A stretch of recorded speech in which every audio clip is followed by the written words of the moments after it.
ត្រចៀងដើរចេញព្រោះស្រឡាញ់ទៅបងលះបង់ទុំបីចង់មិនចង់ក៏ត្រូវល្ងងធ្វើតាមគេប្រាប់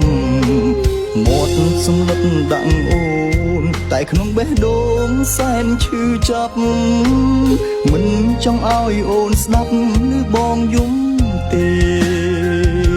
គ្មានអ្នកណាកែប្រែចិត្តបងតែព្រោះបងហត់នឿយនឹងស្នេហ៍គ្រួសារអូនអូនក៏ដឹងដែរស្អប់បងប៉ុណ្ណា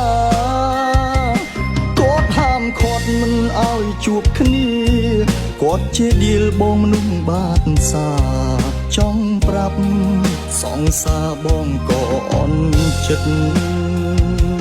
ឈឺបំផុតសុំអូនបែ